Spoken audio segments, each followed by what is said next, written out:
and the Northern Ireland accent. So we'll do our best for you today. So welcome to our presentation and demonstration on the Housing Executives implementation and exploitation of the GOSS self-serve and case management platform. My name's Jonathan McCrudden. I'm a Senior IT Project Manager with the Housing Executive. And with me today is my colleague Lewis Little, who is an IT Lead Business Analyst within the IT Project Delivery team. So who are the Housing Executive? The Housing Executive is the strategic housing authority for Northern Ireland and the country's largest public sector landlord, managing over 80,000 properties. We employ approximately 3,300 staff and have an annual budget of over £1.3 billion. Our services extend to over 220,000 properties and impact 1 in every 3 people in Northern Ireland. Our IT department, we manage a large number of enterprise and line of business IT systems to support the delivery of landlord and maintenance services to our tenants, and for delivery of the Housing Executive Strategic Housing Authority role, which includes the assessment of housing need, oversight of the Social Housing Development Programme, and provision of homeless services. The Housing Executive, like all public sector organisations, operate in an increasingly difficult financial climate, where we're expected to use our budgets as efficiently as possible to meet increased demands on public services. As I mentioned previously, our IT department manages a large number of enterprise and line of business IT systems, many of which are case management type systems. Our current IT strategy highlighted the need to procure a corporate case management toolset that would facilitate the replacement of many of the legacy case management style systems by means of in-house development. The objectives of the implementation of a case management toolset was to reduce the IT fragmentation by reducing the number of standalone IT systems, the provision of a unified corporate IT platform across multiple service areas, to provide our in-house developers with a common development toolset that would speed up development with the capability to reuse functionality between systems, such as address lookup, the log-on functionality, such as Azure AD. But we also want to provide users with a consistent user experience with multiple systems that would look the same, feel the same, and with the same functionality, which in turn would simplify our training for staff as they move between departments and business units. And a further objective was to lower the IT support burden that our IT application support team had, so they have fewer standalone systems to support, which would mean less release testing, system maintenance, and just overall support needs. So why did the Housing Executive select GOSS as our case management provider? Well, before procuring the GOSS platform, we analysed our business requirements and developed a detailed specification, with the key requirements being we wanted a low-code, no-code solution with pre-built templates to accelerate development and deployment. We wanted a platform which offered the ability to reuse elements of functionality previously developed. We wanted to make use of functionality provided by a modern case management system, such as reminders, alerts, dynamic case workflows. And we wanted integrated tool sets, which included content manager, form designer, workflow modeler, and a case management engine. We also wanted a provider that would provide a comprehensive training and support, and that was willing to work with us in collaboration to help us exploit the toolset and provide knowledge transfer to our in-house development team, which was important to us. And it goes without saying, we wanted to procure a case management system that provided a cost-effective pricing model that would allow us to maximise the return on our investment and deliver modern digital services for our tenants, customers, and staff. Today, we'll demo our complaints handling portal, and it's a little way of background to complaints before Lewis does the demo. The Housing Executive is required under the Public Service Ombudsman Act Northern Ireland 2016 to operate a customer complaints process. We had been using a legacy IT system that was coming to end of life and would no longer be supported by the supplier. And as an IT project team, we initiated a project in July 2023 to procure a corporate case management platform and to replace the IT complaint system by the 31st of March 2025. The goals of the project were to replace the legacy complaint system with a modern, fit-for-purpose solution and exploit all the functionality that come along with this. We wanted to improve efficiency and effectiveness of current business processes for staff by reducing the need for manual updates and increased automation with enhanced management information reports. It was important for us to deliver staff a more user-friendly experience through intuitive interfaces and provide them with comprehensive user support including user guides, training manuals, and a dedicated IT application support and business support teams.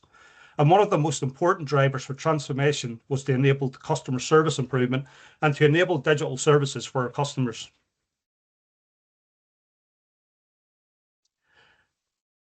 So the Housing Executive contract with GOSS commenced in May 2024, and we worked in collaboration to deliver the initial priority use cases. The first use case to go live was the complaints handling portal, which we will give a brief overview and demonstration of today. So this complaints system went live on the 26th of March this year with approximately 800 users across 60 plus business units. The complaints handling portal was built by GOSS, with the Housing Executive business analyst and business teams working closely with the GOSS team to develop the wireframes, test and implement the system. Other business applications under development presently include our replacement house sale system, which is a joint development between the Housing Executive, in-house and GOSS development teams with a target go live of March 2026. This joint working approach has helped our in-house development team gain insights into the use and flexibility of the case management toolset via knowledge transfer that will allow us to exploit the platform further to deliver additional systems and applications.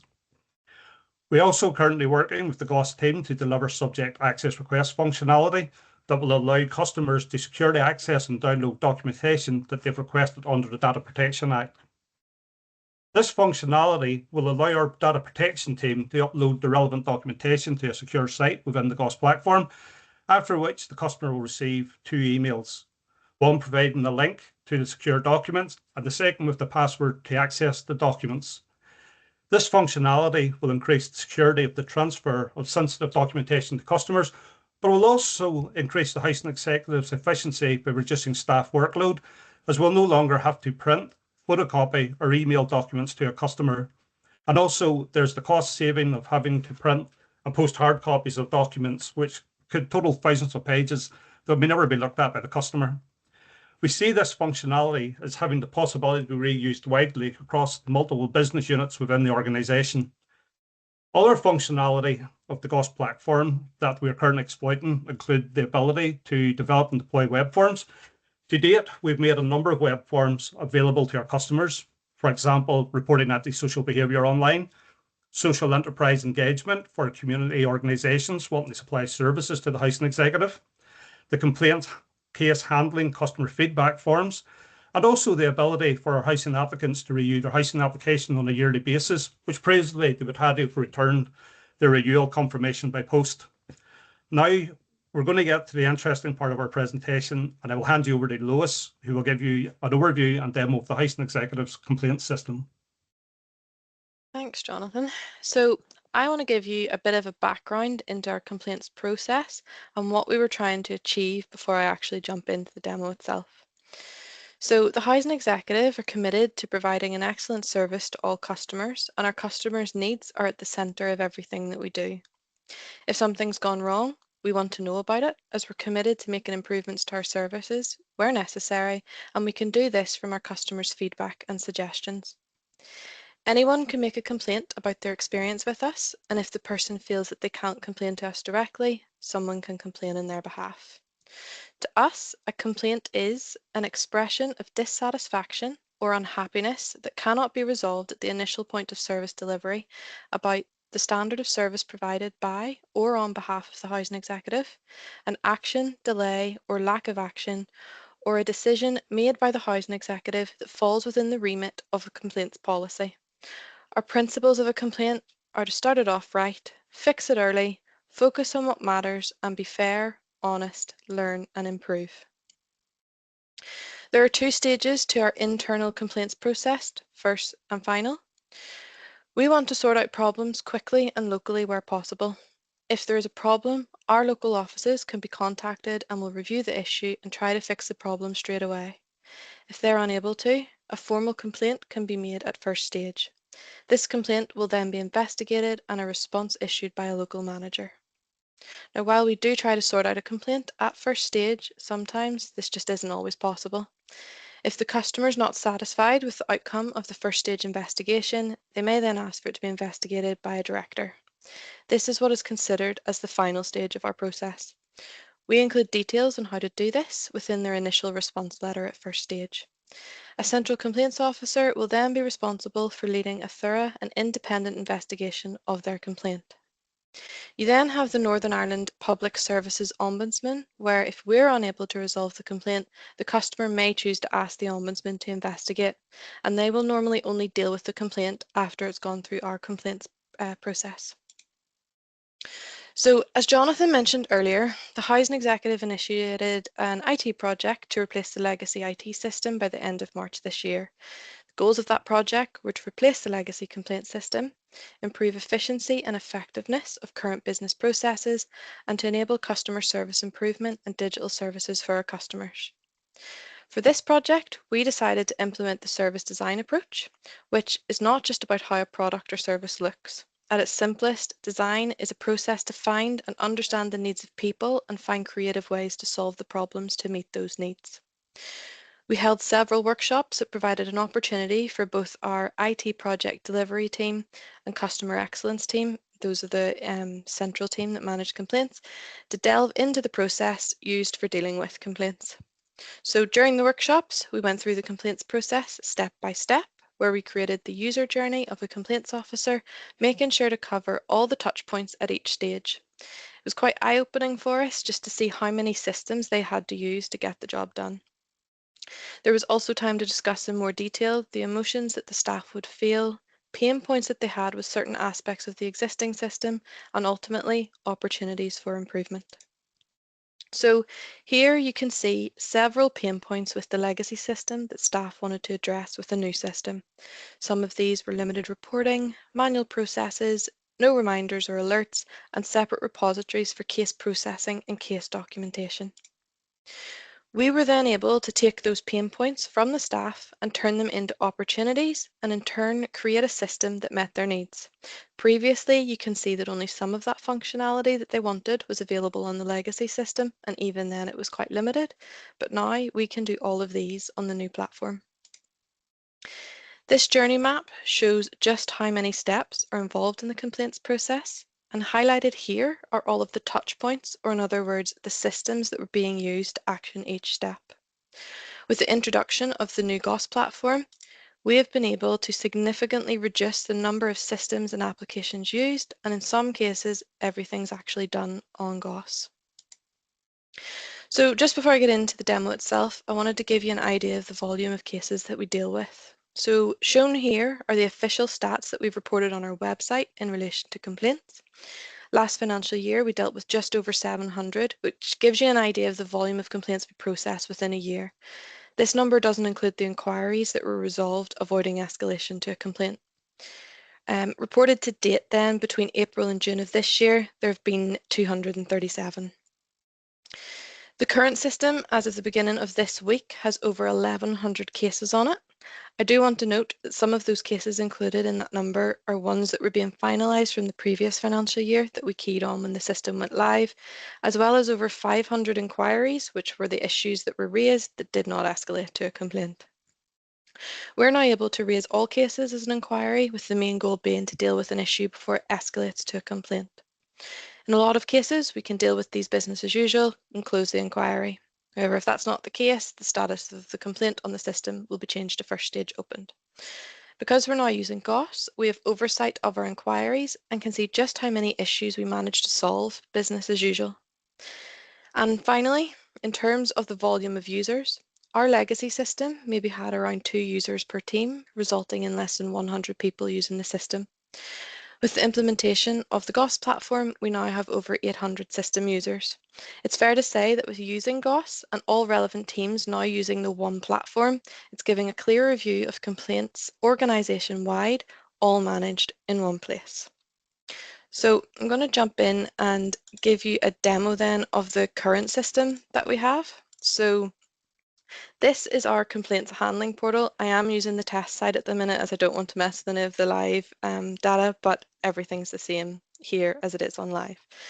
So everything that is needed by our staff is available here on the home screen. The introduction of an online form for our customers is something that we're looking to provide as a phase 2 of this project. So at the minute, our staff register the complaints on their behalf via the Assist Customer feature We currently receive complaints in person, via email, phone call, our customer portal, and sometimes via post. We have a number of forms available to users based on their permissions in the system. So I've searched for a customer here, I'm just viewing their details, and you'll be able to see that we have 4 different forms available to us to register a case on the system. They essentially collect the same information to create the case, but they're routed slightly differently with varying triggers. So the registered inquiry allows inquiries received by the central complaints team to register the information and issue to local offices to investigate as an inquiry with the potential move to first stage. Register an inquiry local office, that allows the first stage case managers within the local office to receive inquiries that they receive in the office themselves. And then you have the final stage and the NIPSO forms, which allows the central complaints team and a few other designated groups to register a case. These forms are configured to trigger different statuses based on, or once they're submitted, as well as different target dates. So just to give you an idea of the information we collect, I'm just going to give you a brief overview of one of the forms. So we're going into the Register Inquiry local office, and what you see first depends on the form that's selected. So in this case, we're going to collect the divisions, categories and subcategories that the complaint relates to. So if the complaint was maybe relating to an issue during, say, a planned scheme, like maybe one of our bathroom replacements, they would pick a division, asset management, category, and in this case, we're going to go planned schemes. They do have the option to add as many on here as they need to if it crosses divisions or there's multiple categories that the complaint relates to. Once they've all been added and you're happy with the divisions, you can continue on just to the last page of the form. And the first thing it's going to ask you to do is pick an area, division, or an office and team. And that essentially allows the form to know who to notify that a case is now on the system. So I'm just going to pick one here. It doesn't matter which I'm picking for now. You then have the information of the customer, which because we're using the assist customer function, we've already registered the customer on the system and it's just pre-populating all of their details here. And then further down the form, we just collect a summary of the issue that they're reporting to us, full details of the issue, so any extra information that they've given us. If there's a third-party representative and if they choose yes, they can enter the details of the representative in here, and that actually puts the complaint in the representative's name. You still know who the customer is, but it just means all of the contact goes to the representative instead. And then finally, you just have the option to upload files. I think at the minute we have a limit of 20 files to be uploaded and they'll get attached to the case. So once you hit continue, that does issue a task to the relevant team, as well as an email to the customer just to advise that the complaint has been raised and we're dealing with it.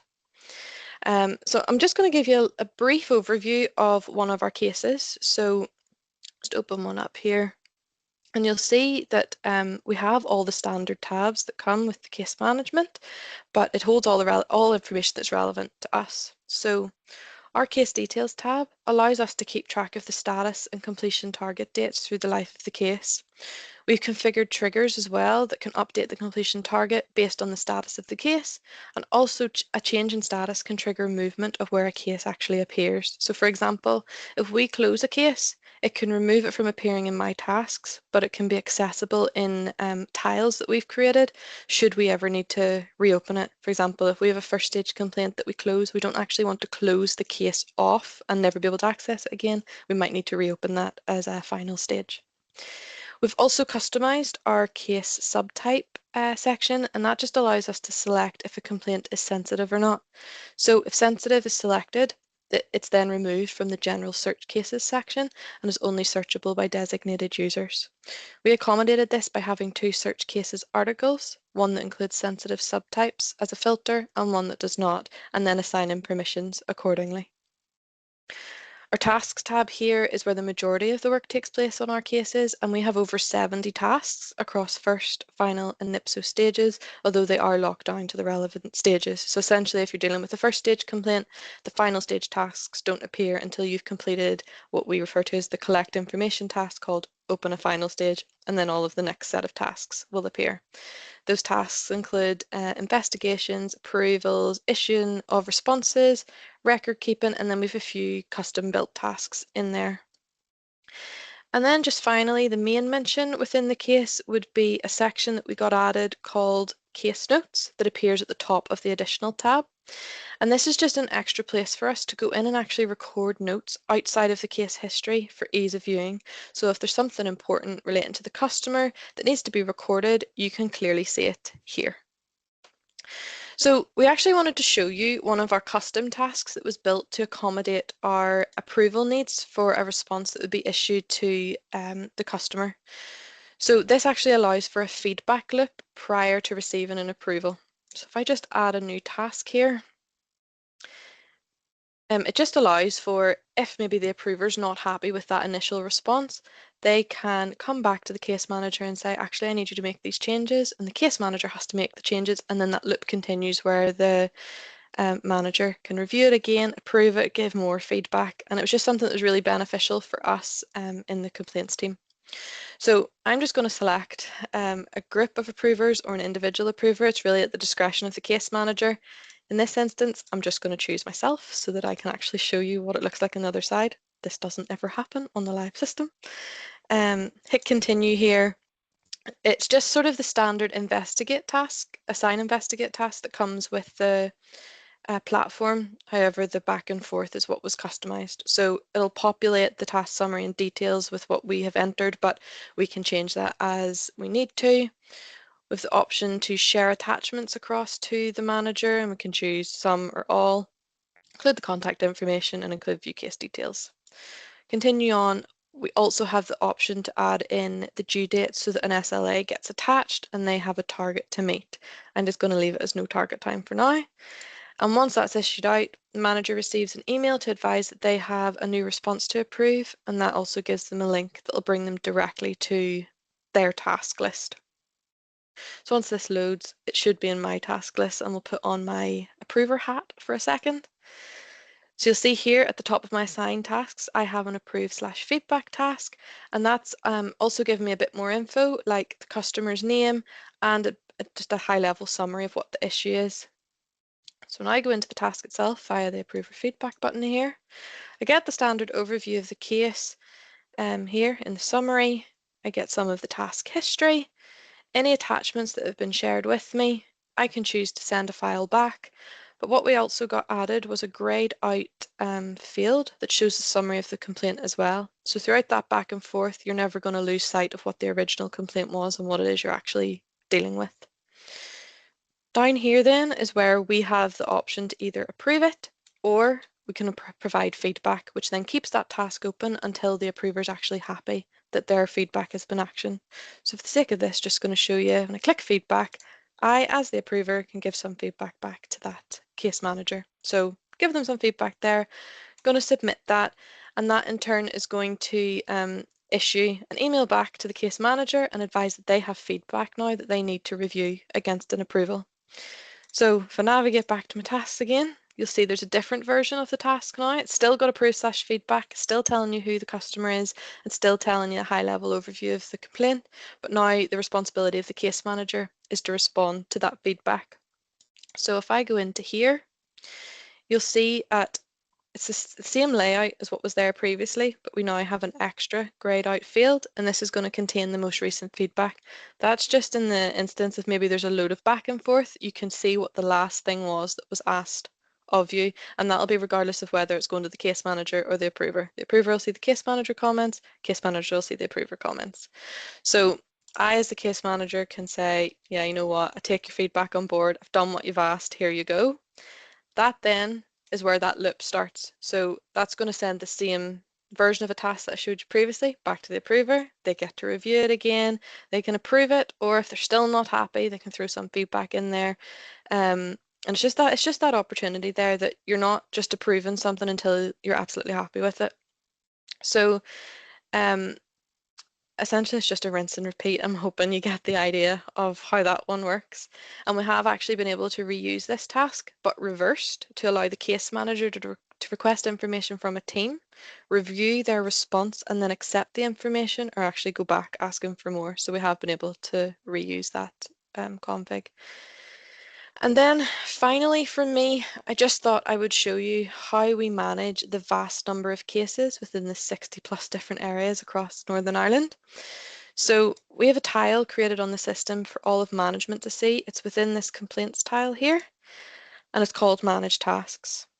Within here, we have a number of extra tiles for every area, and this displays all the tasks and cases assigned to users within that section. It can be locked down based on permission, so a manager of a team sees just their team, or in our case, we have a central team that can go in and actually view everything and have full control of it all.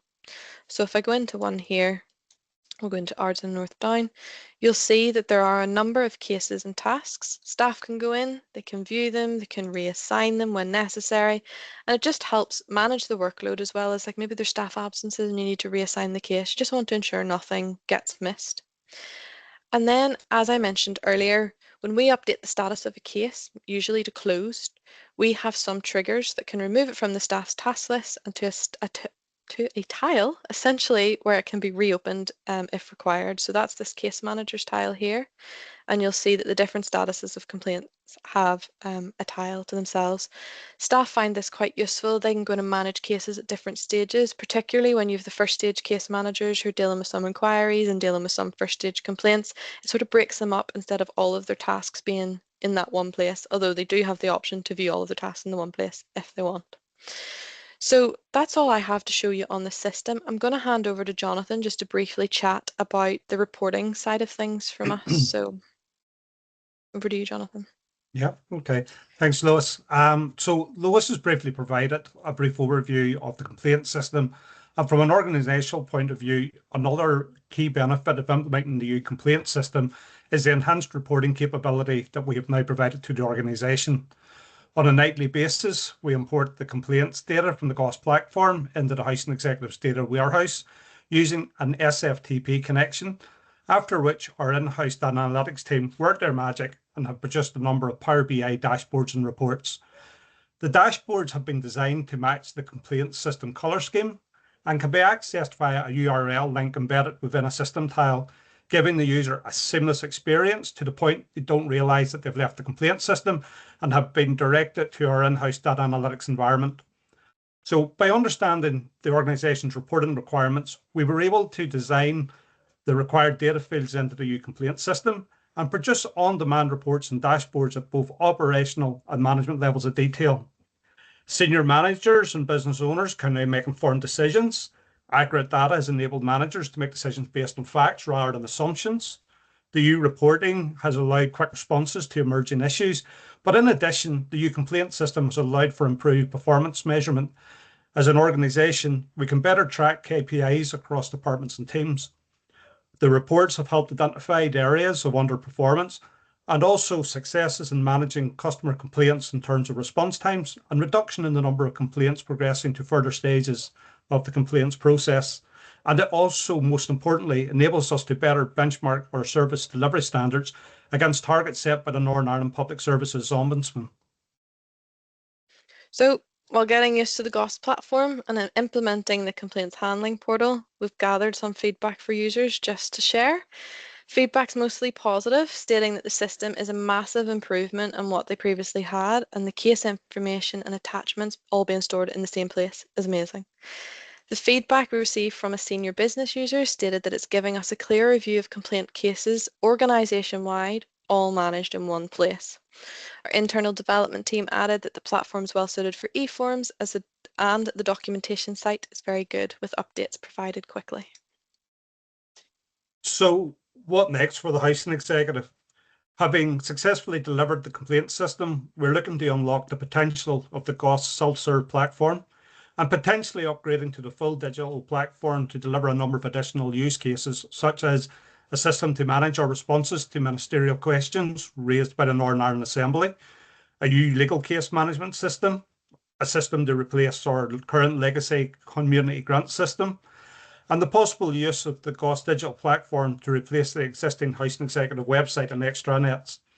At the Housing Executive, we've only just started our journey to enhancing our digital services using the GOSS platform and working in collaboration with the GOSS team, whether it be in supplier-led use case development, in-house development, or as in the case of our house sales system, a joint development effort. We believe that there's exciting times ahead of us, and as we seek to deliver the best possible IT systems for our staff and enhance levels of service for our customers throughout Northern Ireland. Thank you, everybody, for taking your time out of your day to listen to our presentation. We hope you found it all both informative and interesting.